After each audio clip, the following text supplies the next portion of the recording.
My boyfriend let his new little sister submit an application to transfer me hundreds of miles away. He called it a prank. I called it a reason to leave. So I packed my bags, boarded the plane, and started a new life without him in it. The day before the transfer deadline, I saw my name on the student exchange list for the university's satellite campus, hundreds of miles away. The applicant was Liam, my boyfriend. My fingers trembled as I dialed his number. His voice was casual, light. Oh, that? Maya submitted it for me. She said it would be a funny prank to play on you. He added, you just have to go in and withdraw the application. No big deal. Maya, the freshman who had insisted on becoming Liam's little sister. I held the phone, silent, for a full minute before hanging up. I realized then that the 4 years of my life, the future I had so carefully planned, was nothing more than a joke to him. I didn't argue. I packed my books, my laptop, my life. And when the time came, I boarded the plane. Halfway through the flight, my phone vibrated. It was Liam, his voice frantic. I told you to withdraw the application. You didn't withdraw it, did you? No, I said. When I first saw my name on that exchange list, I froze. I was staring at the laptop screen, but the words blurred into nonsense. Liam and I had a plan. We'd both agreed to stay at the main campus this semester, to focus on prepping for the national academic competition. It was a goal we'd set together 2 years ago, but now the system showed I was slated to go alone to the southern campus. If I hadn't checked it on a whim, I wouldn't have even had the chance to withdraw. I took a deep breath and called him. He was so nonchalant, like he was talking about the weather. Oh, that. Maya thought it would be funny, you know? A little prank to see if you'd notice before you got shipped off. He laughed. A small, airy sound. The deadline hasn't passed yet. Just remember to go cancel it. Liam's words were light, but each one landed like a shard of ice in my chest. So, I began,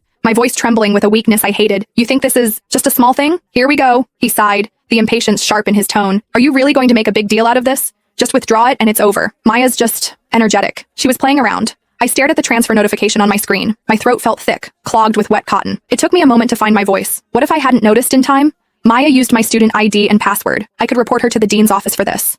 Liam's voice went cold instantly. Ava, you are becoming seriously unreasonable. It was a joke. And you want to report her? When are you going to cut her some slack? He was getting worked up now, his voice rising. I've told you a million times, she's a freshman, she just transferred here, she doesn't know anyone. I'm like her campus big brother. What's wrong with me looking out for her? He finished with a sharp, final blow. You know what? If you report her, you might as well report me too. The line went dead. The dial tone was a high, piercing whine that drilled into my ear, pinning me to my chair. I held the phone, my own shocked face reflected in the dark screen. The sounds of the library around me faded into a distorted silence. High school to college. I'd known Liam for 5 years, dated him for 4. He was my boyfriend, the upperclassman who had guided me through the confusing first days on campus. I thought back to freshman year of high school, when I'd hidden in a library carrel, crying because I was homesick. He'd found me, sat with me, and talked me through it with a gentleness that soothed the ache in my chest. I remembered the homecoming dance our sophomore year, when a senior girl wouldn't leave him alone. I'd walked right up and looped my arm through his, claiming him. The way he'd looked down at me then, his eyes crinkling with a smile. After the dance, walking me back to my dorm, he'd asked me to be his girlfriend under a sliver of a moon. 5 years had woven him into the very fabric of my life. Everyone said we were the campus golden couple, destined to walk the same path.